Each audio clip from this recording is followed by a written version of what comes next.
some serious beats this week. 12-inch Tuesday. Great little intro for Sport Billy. Sport Billy, are you with us? I'm here, all 12 inches, huh? Oh, the jokes are easy, they're easy, huh? How you been, bud? No, I'm alright, and you guys? Yeah, sorry that we're giving you less and less time. It's not that we're trying to pinch you off here in the show. We're not giving you a tank landing, I promise. No, you're not getting the super sub treatment. Yeah, it's just the first hour of the show is just becoming one of those things where there's just so much to cover. I've always got to be quite ruthless as a host. I mean, I'm already sort of chivying Sean up here with his feature. We bring you new voices, and there's time constraints, and, well, let's be honest, Keegan's growing as a character, so it's all happening on the show. Yeah, no, I enjoyed listening to your Stormers club captain. That was pretty cool. Well, as a Sharks fan, I was quite keen to get your input right after you tell me about the game on Saturday. Yeah, what a game, eh? Jeez. It's one of those things that when the Stormers are written off against the Sharks, they tend to produce the goods, and the other way around as well. Curry Cup finals, Yeah, exactly. Super 15 semi last year, so spot on. But the other way around is definitely applied the last 10 years or so. Yeah, well. for sure. Yeah. I mean, whoever's the underdog, you got to put your money on it. Yeah, too much so. Well, look, let's not talk about that. I know you really want to talk about the Stormers winning at length. We're going to get into our Icon and Sport Willie of the Week. Now, the Icon of the Week, if you are a newcomer to the show, basically we take the best performer in the world of sport and we give him the Icon of the Week award. And the winner this week is Adam Scott. He won the Masters. He did what nobody thought he could do. He played a final round in form and did not choke. So very good on you, Adam. He's the one Australian that we will have on this show, and like in a professional sporting sense, of course. We do have Australian friends that we do like. So he is the Icon of the Week. Billy, to the darker side of sport, who are your Sport Willies of the Week? Well, Sean sent me through a nomination for, and I'm open to nominations, by the way. Yep. Just get me on Twitter at SportBillySays. The show is all about being interactive. But obviously my vote is I have veto rights here. But Sean suggested the Chip United boss, which I know you guys have just been chatting about. Well, we didn't really go into it. So if you want to just give it a little backstory on that. Well, basically, I mean, what's it now, Sean? Is this the 5th or 6th coach this season? Jeez, I lose count here. I think it's this 5th firing. I think it's the 5th coach, but I think there's one guy that's been hired 3 times, I think, or twice. It's ridiculous. It's absolutely ridiculous. I mean, I don't know if he's trying to get a Russian passport or something, but he's certainly going about it the right way. But I mean, I don't know if anyone actually follows Chip United, but we certainly follow the ways of their coaches, and I'm not sure who would in their right mind be taking that job. But anyway. Yeah, well, statistically, I think in 2 years' time, all of us will be offered that job. So, yeah, here's hoping. Yeah. There's a good chance if you live. They're based in Cape Town, right? If you live down there, you could be in with a shout for the job. So we could be giving a call to Keegan, and he'll actually be at a Chipper United training session. Oh. That'll be a first, eh? Let's get the chairman of the Gauteng Chipper United fan club. That guy must be going wild. But you got to love the PSL. I mean, I'm not sure if they still are, but not so long ago, the PE team, Bay United, was bought by some guy in Mpumalanga or That's Limpopo. right. Yeah. And so they were based up there. Beautiful stuff. But yeah, the Chip United boss definitely gets a mention in Sport Willie. Yeah, first up. But I've really got the win. I'm not even going to take it to the vote, but it has to go to one of Gary Player's old foes, and that's Tom Watson. Nice. I don't know if you guys follow Tom on Twitter. Yeah, on the Sunday of the Masters, he was. Oh, jeez, carry on. No, he was on serious form or disform. I don't know what the word is, but I mean, there I was. I'm sure you guys were there as well. It's sort of like 1:30 in the morning, 1 o'clock in the morning. You've had your 6th cup of coffee. Yeah. You're glued to the HT. Things are getting tense. Yes, as the azaleas get hazy that time in the morning. Hey? You know, you're battling to keep the eyelids open, but the golf is just so fantastic, and it's down to literally the last 2 holes. And I mean, it's anyone's game. You've got the 3 Aussies. You've got old Thor looking like he might shoot put a clubhouse lead in there. Yeah. You've got, I mean, it's all happening. Typical Master Sunday, yeah. Yeah, exactly. And I think it was sort of 2 holes to go. Jason Day, I think, had just finished up on the 18th, and you still had Leishman and the guys coming through there, and then obviously Cabrera. I think Cabrera was still on the 17th, but it was like, if you're going to tune into the Masters, that was the time to do it. And old Tom Watson sends out first of all, when Jason Day was still playing, I mean, Tom Watson chimes in with Jason just hit it where I hit in the final round of the 1981 Masters. Tom, okay, fine. I mean, that tweet was doable, great for you, Tom. We know you won the Masters. And your shot in 81 was a good one, Then, I think I'm trying to think when this was, but it was sometime during that time. He says, I hit my bunker shot to 6 feet and hit the best putt of the tournament dead center. Phew. That was still okay. Then, literally on the last hole, now you've got, I think Scott's just rolled in or just about to roll in his birdie putt. It was just prior, yeah. Yeah. And Watson cranks out, our National Open is my favorite major. It's the toughest to win in my book. So I started replying to him saying, come on, Tom, pull yourself together here. And then he follows that tweet up with Pebble Beach is in my top 5 in the world. Always has been. What a knob. We all absolutely glowing about what a fantastic course Augusta is. And anyway, I think Tom Watson proved Gary Player right. Not only does he use square grooves, but he is the Sport Willie of the week. Yeah, I'm not going to contest that at all. I actually replied to him on it's the hardest one to win. So I said with or without square grooves. Crickets on that one from old Tom. Okay, so we've got Adam Scott as the icon of the week. On the other side of the coin, same event, Tom Watson for his... total disrespect to the Masters. But this is what I love about Twitter, because people share way too much. It's almost like giving someone 4 beers. That's what Twitter is. And Absolutely. And then I wait for them to actually had 4 beers and then get on Twitter as well. It's just, man. Yeah, that's brilliant. You definitely know that Tom wasn't tweeting from the GP invitational house just outside Augusta, where there was quite a gallery gathered. So yeah. One day we will broadcast Blogz and Balls from the GP house. Billy, we're going to come back with you on the discussion. We're going to go back to another quick little 12-incher. And our discussion coming back is live sport dead? There is a lot to talk about on that. So we've got a full half hour to go. And then Sasha joins you for Gears right here on Balls.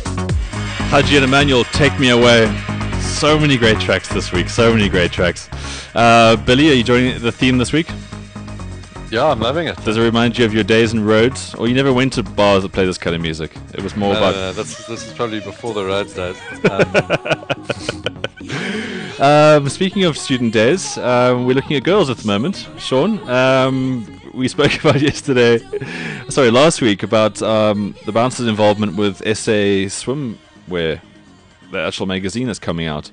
Sports Illustrated Swimwear has been dissolved, so now it's the SA Swimsuit. We've got 3 girls this week. Basically, you can go onto the site, and the involvement for the site is that we give away a star each week to the girl that is our favorite for the week, and readers can vote on those. So we've got 3 girls. Last week, Charlotte McKinney won. She from America, actually, not local. Oh, she's from America. Yeah, we don't discriminate, though. We don't discriminate.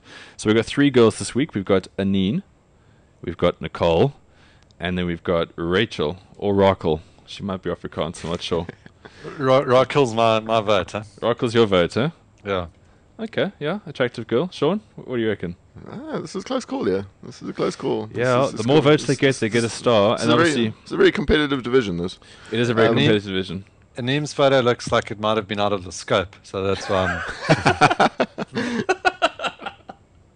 I think I'm going for Rachel as well. Or Raquel as well. Okay. I think so, which is harsh on the other 2 of you, but there has to be a winner somewhere. Well, it's a competitive industry, this swimsuit modeling thing. Look, if you want my vote, I'm willing to entertain discussions with the other 2. Oh, Billy, that's so 80s. You can't say things like that. Anyway, if you go to saswimsuit.co.za, you can see all the girls. The competition runs basically, they've got, I think, 14 girls that are going to appear in the magazine in October. So you basically vote for the one that you want is in the model search. I'm going to go for Nicole. Yep, that's my vote. I'm going to click it on right now. Bit of a sucker for the dark-haired beauties. So moving on to discussion this week, Billy. How we've actually structured the show from previous times is that Sport Billy is all about the last 45 minutes. He is probably my favorite and most entertaining of sporting online people in the world. And for that, I think 45 minutes is just reward. So today we're talking about live sport, Billy. Do you want to kick us off with your discussion point? Yeah, I mean, basically looking at, is live sport dead? I mean, live sport's always been something very close to, or it's been the preferred way that I like to enjoy my sport, having sort of grown up going to the Shark Tank and Kingsmead and obviously school sports and things. There's the atmosphere, there's the there's nothing quite like watching a live game, or is there? You know what I mean? I think it's changed of late. I mean, you just got to look at what's gone on in the last month at some of our rugby games. Sure. You've had the death at the Sharks game. Yeah. Well, after the Sharks game, should I say? You've had that massive fight in PE, which I was at. I didn't get involved. I wasn't drinking brandy. I stood by and watched. And then you've got there was that Stormers fight where that poor woman, she got knocked to the ground. There was that guy in Bloem, but he got beaten up for having sex in a bathroom with a guy's wife. So I think that was probably and he worked for Supersport. So that was probably possibly not an indictment on the cheetah security. Where did this story come from? No, that was a while back. Talk about Sports Willie of the Week. Yeah. No, well, that was the thing. Is the first story that came out on that one was some poor guy got beaten up. And then, when the real story came out, he was actually in the bathroom with some other guy's wife. So Anyway, but we won't count that as a fight in Bloem. But anyway, and then you've got tragically you hear what happened obviously in Boston. Hopefully that's not going to spread across into other sporting events. But yeah, certainly not the sort of thing we like to see as sports fans, and it's obviously going to throw a huge dampener and doubt over the London Marathon, which is coming up this weekend. Yeah, they're going ahead with it, but yeah, security is going to be ridiculous for that. Yeah, because linked with Thatcher's funeral this week as well. Yeah, exactly. And I mean, with all these things, I mean, you saw the guys going on the field during the Force Crusaders game. I believe they've got 5-year bans. And I mean, that's been dished out within days, whereas we still don't know what's happened to the guys that have been involved in all these fights, around our rugby grounds. Sure. But, there's certain, I mean, I've got two young lads that I would love to take to a game, in the race, probably next season. They're probably a little bit young this season, but these sort of stories just make me think. It's a headache. Yeah, it's an actual consideration. It's not about where we're going to get like pre-lunch or where we're staying, where our seat's going to be. It's like, where aren't we going to get punched in the face? Yeah, exactly. I mean, you remember at Ellis Park there used to be the what they called the family stand. Yeah. I'm not sure you can consider anything family in Doornfontein, but anyway,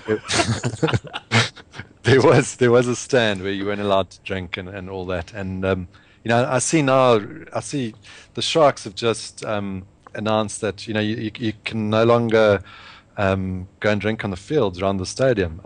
That's a huge moment. I think it's a huge moment in Sharks culture. It's incredible. Yeah, I mean, you got the SAPS issuing a statement in the Durban papers saying, that's basically drinking in public, and it's not acceptable, and be prepared to be arrested if you do it. So, things like this are, that's obviously apropos what happened with that English guy getting beaten to death. Sure. Yeah. They had to make some big calls there, and that's what they've done. But it just, the sort of attraction of a live sporting event for me is certainly diminishing, especially rugby. I'm not sure if we can say the same about cricket. Well, it's interesting because you bring up those points. That's one side of the argument. Another side of the argument is there is so much sport, right? and the broadcasting of the sport has really improved. Just think when we grew up, okay? Yeah. When we watched sport on TV, it was such an event because it was like, oh my gosh, there's like a Springbok game on, one game, and you bet your entire day around it. Now, we are so blasé about it because we can PVR a game, we're watching HD with our friends round. You're dealing with, looking at the example of cricket in terms of like broadcasting. My old man, I don't know how much he'd like me mentioning on the show, but my old man is getting on, but he was obviously a big catalyst of sport loving in my life, take me to all the live games, and he didn't want to watch cricket as soon as Hawkeye came into the frame. Right. As soon as he was going, no, I'm actually learning so much more on TV than I am at the ground itself. As soon as that switch was made, he didn't want a mission to go to the cricket ground anymore. It is, and then it becomes a mission because then, as soon as the home setting of live sport is so good, then you start thinking about all the other things, the violence, ridiculous ticket prices, expensive beer, whatever it may be. Those things come into play. Yeah. So it's like one feeds the other, and the problem it was just an 8-hour day away from your life, and it feels that you got to like find, you know, queuing for a toilet where somebody could be having sex with someone else's wife. Could be your wife. You never Exactly. I mean, look at this, a hotbed of Where problem. are you going, honey? Take a seat. Yeah. Take your wife to the sport to watch the game, and things happen. No, I mean, it's a topic that basically came to my attention. I mean, one of my mates, I was at Roseworth, and we lived in digs together. Probably the most hardcore Western Province Stormers fan I know, a guy called Vainant. And anyway, like I was having a braai with him when I was in Cape Town last season, and he said to me, you know, he's openly said he'll never attend Newlands again after the experience that you get there. We were talking about the Cape Town Stadium, and I mean, here's a guy that hates soccer with a passion, but really enjoyed a couple of games he went to at Cape Town, at the stadium there, just because of the experience that was on offer in terms of, I've actually never watched rugby at Newlands, but he was just saying the queues for the toilet, the bars, it's an old stadium when you think of it. Like we get treated to those World Cup stadiums. Everything's so efficient and slick. Yeah, you go there, it's not at all. Huh? No, it needs a revamp there.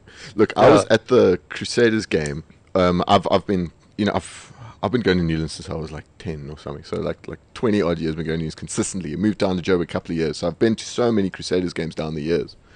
That one was the ugliest by far. The hostile setting of the stadium and the ground and the people in it. I've never felt that kind of that feeling at Newlands. It was quite scary. It was like, it grips you in the rugby, but there's a real.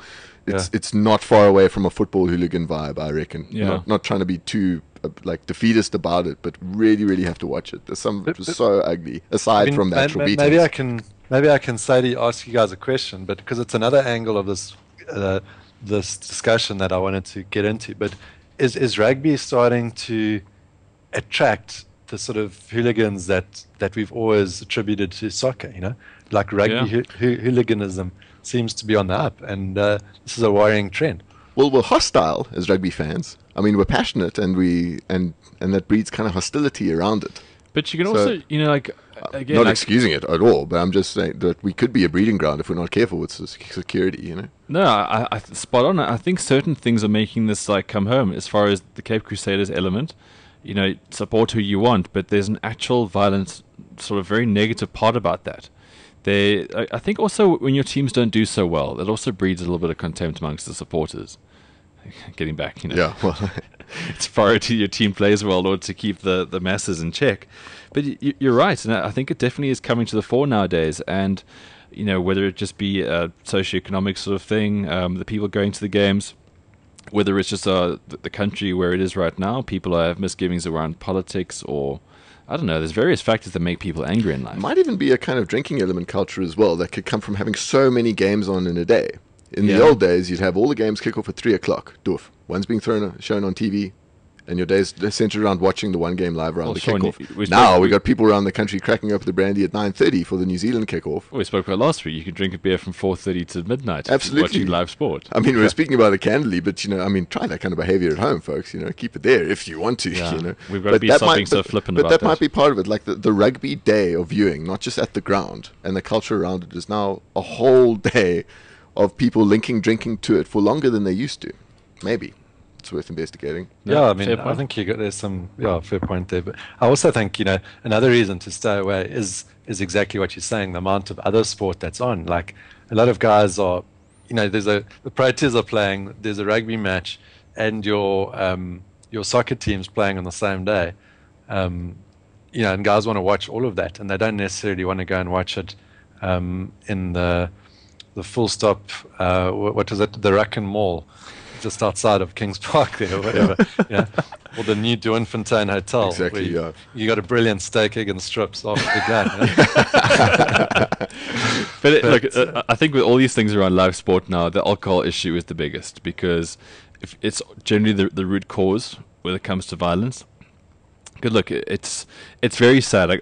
We spoke about this the other day, Sean, is that I like to go to a place about 8 to 10 beers in, because it's a good day out for me. Not that I've got a drinking problem. It's just that's how I draw when it comes to live sport. It's a culture. Me and my mates, but we behave ourselves though. This is the thing. It's a good day out. But now you putting that sort of alcohol onto someone who's unstable to start with into a live setting where there's the sheep mentality. That's where all the problems come from. But now do now I have to stop drinking because of that guy? And that really annoys me. Well, that's the thing. I mean, you think of this Kings Park one as quite a good thing. Perfect because, point. the guys that are sitting out there, I mean, I've been to many games there, and, we used to have season tickets as growing up. And the guys that are sitting around there are, from what I remember, aren't the, you got like all my old man's mates having a quiet whiskey after the game. Yeah, sure. While the traffic clears and then buggering off home, I certainly didn't witness them getting rowdy and violent, and but it's a lovely culture, and I'm pretty sure a lot of kids had their first beer with dad after the game after watching the rugby. It was a lovely sort of father-son moment. But now what the thing is you can still get booze, but you now have to go and buy it at the rugby clubs. Which there are a couple so around. You got to go into Rovers. Yeah, so now you got to go into Rovers and order your beer at the bar, which is where the sort of families used to stay away from, because that's generally where guys are there for one reason, to get a bit fired up. And it's kind of, I know it's the law and all that, but it's targeting, I think, the wrong kind of people.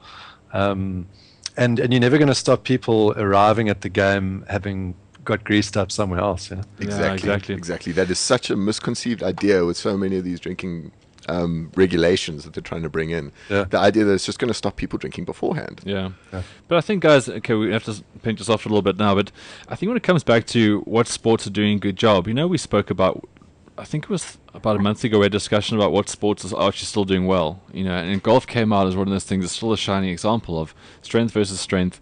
The tournaments still mean something, and people are still going to it. Look at live sport. Look at the Masters over the weekend. How amazing that crowd was. Those people, they were camping out from like Tuesday. They're there all the time. They're well behaved. Alcohol is on sale there. And okay, sure, these people always have a lot more money. Okay, so we're talking about a different sort of crowd setting than your minimum wage earner who drinks for effect. Okay, a very different kind of setting. But just look what live sport could be. I mean, I would give a kidney to go watch the Masters. I'll say that right now. Well, maybe one of the things is in golf you've got to move around the course. Yeah. So you can't get too pissed, Maybe in rugby we should, like at half time you got to move. Have a lucky draw. What seat you're going to have? Some windjammers on the field or something. So I think live sport is just they always say there's nothing better than live, and I think in the right sort of like time and place, it's so right.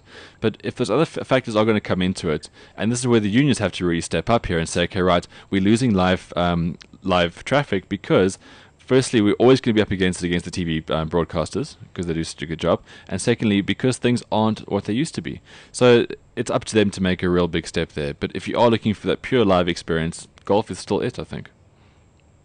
Yeah, I mean, I've been to a couple of golf tournaments, and I must say that they're fantastic. And there's just not that culture of you need to be, on your ear to enjoy it. And it's a totally different culture. And I think we've got to be careful about where our rugby's heading.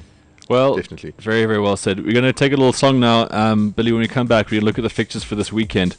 And then there's Gears with Sasha Martiningo and Daisy Fensham. That's coming up. Mostly car orientated. It won't be as balanced as this show, but then again, you can't win them all. Listen to Blogz on Balls, getting to our final 10 minutes. catch you back after this one from Leo Bushwhacker. Leo and Bushwhacker with Love Story. If you want to have a bit of a say on what tunes we play on this show, you're welcome to give us a suggestion. We try a theme in every single week, so it was 12-inch Tuesdays today. Last week, I don't know, I forget. The themes are quite elaborate, so just tweet me at @followthebounce on Twitter if you want to hear something different on the show. Just make sure your theme is creative, otherwise I really will not pay attention to it. Okay, guys, big rugby weekend. As always, we've got 6 Super Rugby games kicking off. Friday is the first day, and that first match is the Hurricanes versus the Force, 9:35. Well, if we're just picking results here, I think we're just going to have to pick the Hurricanes for Short this one. And sharp, hey? definitely. Bonus point candidate. Yep, at home, definitely. Billy, agree? Hurricanes versus the Force. At Wellington? Yeah, Canes, they'll bounce back from the Blues disaster. Exactly. Yeah, well, they have to. Again, Sean is leading the predictions here because I'm woeful at it.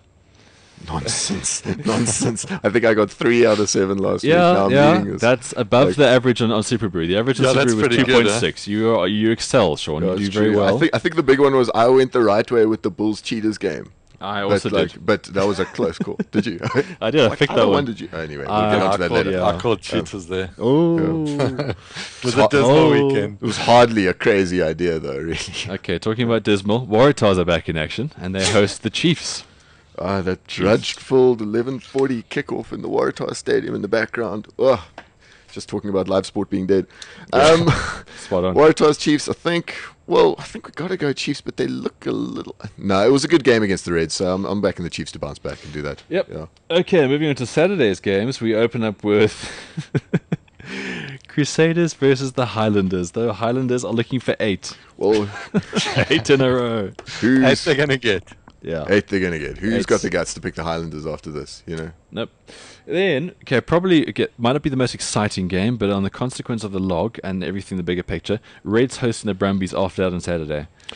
Big game, this one, for the Aussie Conference, and obviously for the conference at large. I think you're being a little harsh here. I think this could be a really exciting game in itself. I think the stakes are going to be high here. No, I think we've been a touch harsh on the Australian Conference with the standard it offers. But the Brumbies have been flailing a little bit. They got it together against they got reasonably polished against the Highlanders, but they never really had to get out of second gear there. Yeah. So the Reds are always a mission in Brisbane. You stick with them. Yeah. Billy, you agree? Yeah, Reds. I think they're looking a lot better than they thought they would be this season. Yeah. Yeah. And at the moment, I think as South Africans, we shouldn't be too critical of the Australian Conference when you think the Sharks should actually be in 6th position. Interesting point. That brings it home. Okay, so now we go into some local crackers. We've got Sharks versus Cheetahs at the Shark Tank. Ooh, what a gem! What a gem that Sharks could be. still don't look like they can really score tries unless they're going to play a bunch of drunken Aussies called Rebels. Well, remember the booze ban, huh? Yeah, well, there's the booze ban. I'll back the Sharks to come back from this one. I think maybe a John Smith CEO chat at halftime. Yeah, it's hard to go against the Sharks at home, but the Cheetahs are looking good. They are looking good, but this will be a tight affair as well. Coin toss of note. The Bulls game was a tighter game. You know, there was the odd try on offer, but it was mainly an arm wrestle and a territory fest. So it's Matt Burke shorts tight this one, but Sharks to take it. Yeah, okay. And then the final game of the weekend. It is the final game. The Kings, coming home after being welcomed by their fans at the airport, they host the Bulls. So now that they're into Super Rugby proper, they've got the local derbies. And the Bulls' favourite rugby player, Luke Watson, is back. Yeah. Okay, I'm going to go Bulls. Yeah, I want the Kings to do I this. want the Kings to win. To do this so I'm bad. Kings hard, yeah. I want to back him. I want to back him just emotionally. Kings win this is good, but they're not going to. I think if there's going to be one upset this weekend, that is the biggest chance. Really? So I'm actually going to say there's always an upset every bloody week, and I think the Kings are going to win. How dare you go against the Highlanders, Sean? I think the King. That's a good point. That's a good point. I want to know who actually wants the ball in this game, because both sides don't want the ball. Like, you see, the Kings play with like 20 or 30% possession normally, and the Bulls quite enjoy that as well. So, yeah, expect the crowd to see a lot of the ball with some booming touch kicks. Yeah. Well, there you have it. Expert opinion. Guys, we've got 3 minutes left. I'll tell you what, a lot of it's going to go down to our final 12-incher of the day. Billy, thanks for joining us always. We'll try to be more time management savvy next time and give you a full 45. But yeah, apparently you're not going to be with us next week. We wish you all the best. You are going into hospital for something routine. Just having a little something done. A little short back and sides. So Billy will not be with us, unfortunately, next week, but we are going to bring in another sort of talent. Of course, you can never replace Billy like for like, but we'll definitely bring someone in. It could be a Donnie Pullman kind of replacement, but let's not be too harsh on anybody. Thanks so much for listening. We're going to finish off with a fantastic 12-incher. It's Silicon Soul with Right On. Sean, catch you back next week. As always, these shows just get fuller and fuller. Yeah, they get better and better. Mostly with your knowledge and huge words. Oh, I'm trying to tone down on that. Don't tone it down. It's your thing. You're really good at it. Thanks for listening. Blogz on Balls. I think that is our 9th show, so next week will be our 10th. Hitting double figures. Thanks so much for listening. Please tell all your friends, your mom, your dad, co-workers. Co-workers are a good one because they often don't do much other than Facebook and Twitter. Stats reveal this. And you can avoid work with them, with the show. Exactly. They could be listening to Blogz on Balls. So spread the news every Tuesday, 10 until 12. Catch you back next week.